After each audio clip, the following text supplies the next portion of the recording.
hope to accomplish them.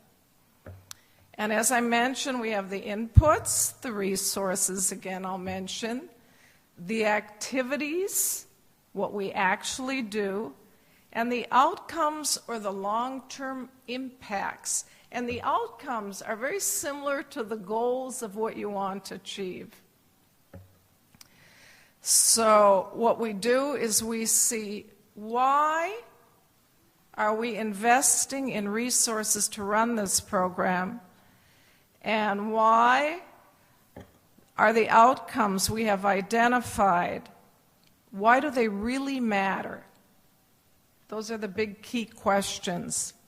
So I'm not going to go through this part very much, but I think that we all know that we would like to do, this is an example of what we'd like to do with STEAM education, to increase the general scientific and cultural literacy, and I think every speaker before me mentioned that.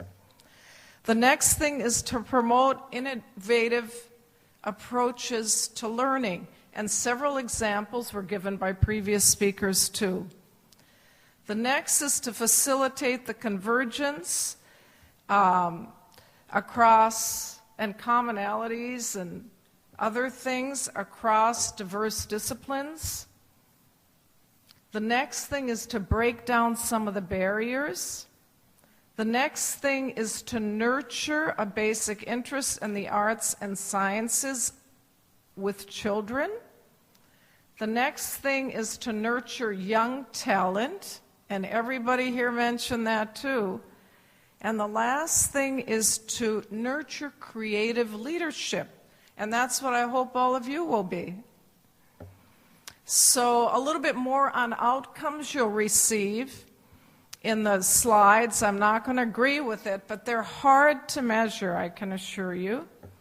And ways of thinking about outcomes we can tell you about. I'm going to tell you that you can think about attitudes, values, or how understanding was affected.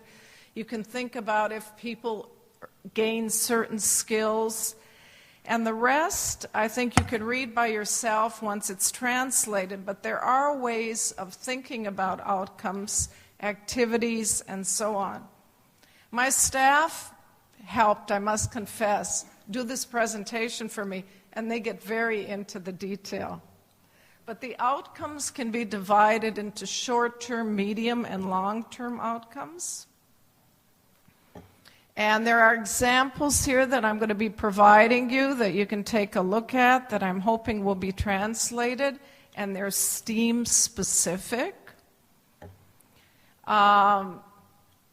There's something called SMART short-term outcomes, and they're specific, they're measurable, they're achievable, and so on, and they're time-based, and they're relevant.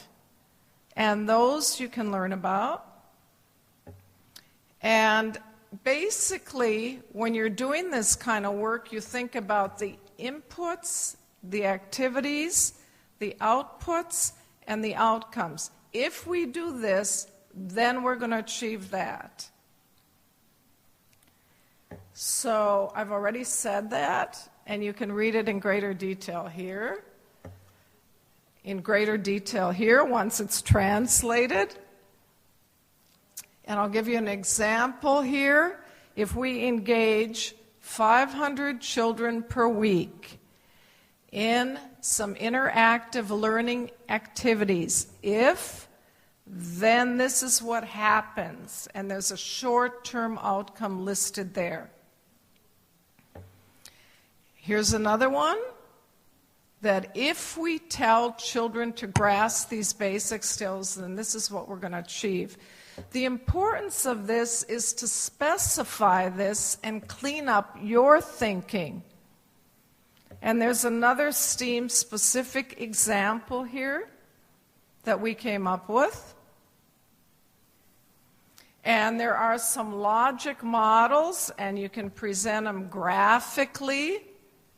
And then there are some examples of what happens when children engage in STEAM activities, more models, and examples played out. Some other formats which you can look at that should clarify your thinking. Some are in more detail, some are in less. And the bottom line is, why go through all this? Why even think about it? And this is what I want to pay attention to. It's for planning, it's for evaluation and communication. Stephanie Norby, who was up here talking, manages education institution-wide. She decides within the Smithsonian, not only in those 19 museums, but in those 19 research centers, who's going to get money and how much. She allocates the resources, and she chooses who's going to get the money and who's not going to get it. And they better have great plans, they better have good evaluation methods, and they'd better know how to communicate or they're not going to get the money. And they'd better spell it out. Hence, my office comes in, and my staff that is very skilled works with the educators to help them prepare their proposals so they can compete internally. Now remember, Stephanie herself has to do this. In order for her to get funds from Microsoft, from Pearson, and from many other entities, including the private sector, not just foundations, she has to plan, she has to evaluate, and she has to communicate what she intends to do. So once again, planning's critical, and there's some text here that backs up some of the planning information. And we talk a little bit about planning and the value of logic management. We talk about evaluation and rating your experience. And evaluation has to be many cases before you even start the program and then after, both formative and summative. And then we talk about the difficulty in evaluating long-term outcomes. And then we talk about communication and who are we communicating all this to? First of all, to museum staff, museum leaders, funders like Microsoft, collaborators, target audiences, and other stakeholders. And so that's what you do with the logic model. Today it's very hard, or I'll be giving a class for you, and I don't want to teach you 1, 2, 3, and I'm not here for that. But I want to leave these materials with you. And I want you to carefully look at them once they're translated. And I think it'll fall into place and make you think more reflectively about what you plan to do with your students. Now, do you have any questions that you want to ask me? Not just about planning or evaluation, but about STEAM or the Smithsonian. Does anyone have a question? This is such a shy audience. No questions?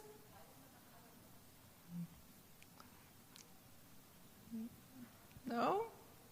I don't see any arms going up. Okay, well, I'm going to be here tomorrow too, so if you have a question, feel free to ask me. And thank you very much for your attention.